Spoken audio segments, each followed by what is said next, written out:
Good morning mga farmers. Kumusta po kayong lahat? Hindi tayo sa bukid, ano? Tinali na po yung ating palay nung October 4 po mga farmers. Ayan po yun. 3-2. Nagsunog na siya. Paano yung papa ng tawag dyan? Yung garami. So, andito po kami ngayon. Kumuha kami ng dahon po ng silag. Yan, alam nyo po yung silag, mga farmers. Nakita po yung mga nandun po. Mga mahaba po yung kanyang dahon. Yun po yung kinuha po namin kasi meron po kaming libre po na walis, mga farmers. Yan. Yan po yung kinuha po namin dito. Yan. So, makita nyo dito yung mga dahon po niya.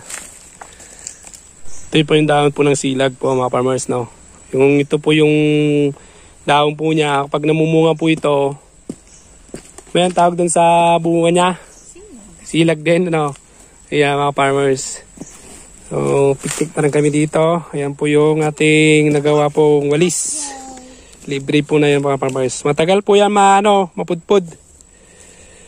So, ito na po yung palayan po natin na inanihan. So, ngayon, nililibig ko po sa inyo kung ilan po yung naani po natin dito sa 1 hectare. Ayan. So, medyo mainit na. Magtatanghali na mga farmers. Sinunog po ni Pama kasi nga kita nyo naman po yung pilapil po niya kung gaano po siya kadamo. So, napabayaan po natin po ito. Nung inani, papasalamat ako at mayroon pa rin naani po mga farmers. So, shoutout po sa mga sugid po natin na nanonood po ng vlog po natin.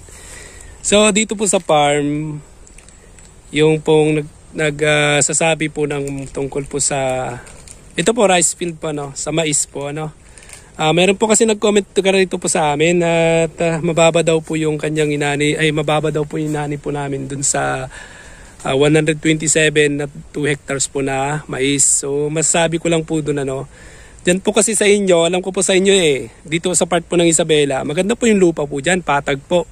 Kung i-compare po natin sa inanihan po namin na bundok, sahod ulan po yun mga farmers. At ang kailangan po doon ulan. Hindi po napapatubigan na as in sa kagaya sa kanila pag wala pong tubig. No? And patag po yung sa kanila. So kahit sino man namang magmamais dyan, kung patag po yung pagmamaisan mo at malinis, baka yung 127 sa 2 hektar talagang maliit yun mga farmers. Isa pa dito, maganda po yung ginagamit po siguro na variety po ng mais. So dito naman po sa palay ay ito po hindi po irrigated mga farmers. Makita nyo po dito sa likod ko. Ayan, hindi po irrigated po yung mga farmers. So ang naani po natin dito ay 70 na kaban po ng palay. So nung namumulak-lak po ito, hindi ko masyadong nalagaan. Kaya papasalamat ako naka 70 pa rin siya sa 1 hectare. Ang minimum kasi ng 1 hectare po mga farmers ay 100. No?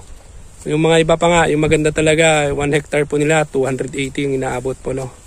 Pero dito po sa amin, normal po na pagpapalay po mga farmers. Kaya yung mga nagko-comment po na magagaling magtanim ng mais, palay, o anuman pong vegetable yan, or sakahan po ng kahit ano, ay maganda po sa inyo. Kung maaari po ay i-share na lang po dito.